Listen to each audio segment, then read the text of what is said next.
This is my recap of RuPaul's Drag Race, Season 6, Episode 9, Queens of Talk. As always, we open discussing the queen who left in the previous episode, which was Laganja.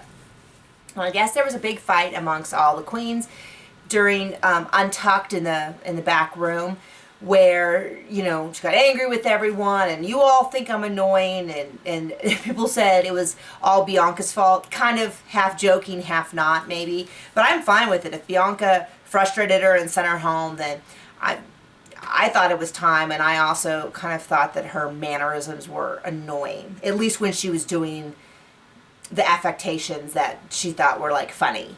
I didn't like them.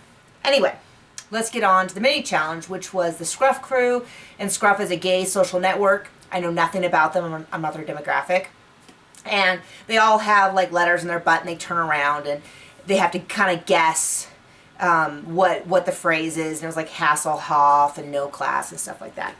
Anyway, Ben de la Creme wins, and wins like a year's supply of eyelashes and stuff. Now, the main challenge is going to be a talk show. So everybody gets to work writing out their intro and their interview questions for Chaz Bono, who is Cher's son, and Gloria Holt, who is Cher's mother. So it'll be grandmother and grandson. Now, RuPaul comes into the room, kind of does the pretty standard circuit. What are you going to do? How are you dealing with that?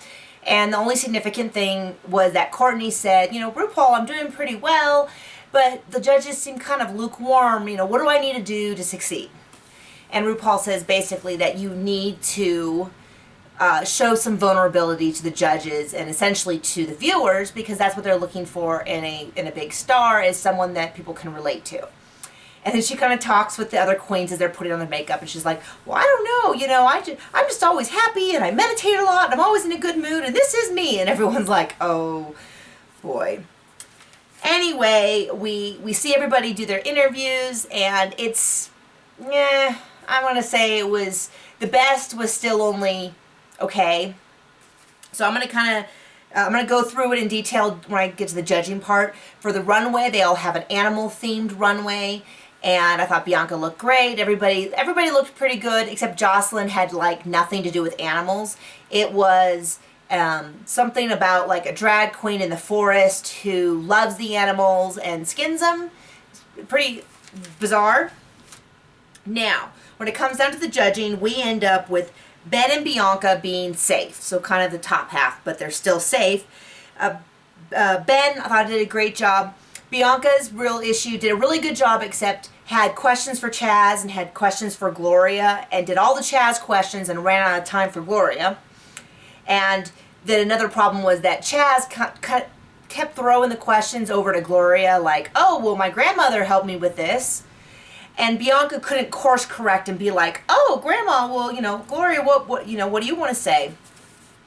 So that's kind of how that went. Our winner, though, was Courtney. I would say that between Ben and Courtney, it was pretty close. It was clear, though, when Ben and Bianca were safe, that Courtney was the winner, because no one else did a good job. I think the thing that helped Courtney the most is that Chaz really responded to the Australian woman that is Courtney, and obviously when the interviewee really likes the interviewer, you have a much more genuine interview. So there you go. I still think Courtney did a good job, but I think that also played into it. Our middle of the pack was Darian. Seemed really awkward, had a really hard time getting to the question, which seems weird because, like, they had plenty of time to, like, write out the questions ahead of time. Now our bottom was Adore, who was just super nervous. I think kind of unnecessarily so. We also had Trinity, who kept calling Chaz Chad, which was so awkward to watch. And Jocelyn, who kept bringing up really awkward things like vaginas and abortion. And it was just like... So, in this case, Trinity and Adore ended up in the bottom. And they had a really great lip sync, and Trinity went home. Now, I felt that this was time for Trinity to go home. Trinity's a strong queen, has had some really great performances the last 2 episodes, but really is not strong enough to be the top queen. So I'm fine with sending Trinity home. I certainly do hope that she includes more of, especially comedy. I thought her comedy was really funny, so I hope that she embraces that. Now for Adore, I think it was really close between Jocelyn and Adore. I would have put Jocelyn in the bottom.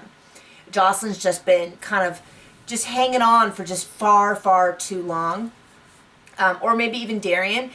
Whereas Adora's been super strong, but I feel that is a reason why she was in the bottom, is that she's been so strong. Rue always likes to take those when they get near the bottom and put them in the bottom and kind of shake them up a little bit. And so that'll be interesting to see what happens. So which queens do you think are going to be in the top 3? See you guys.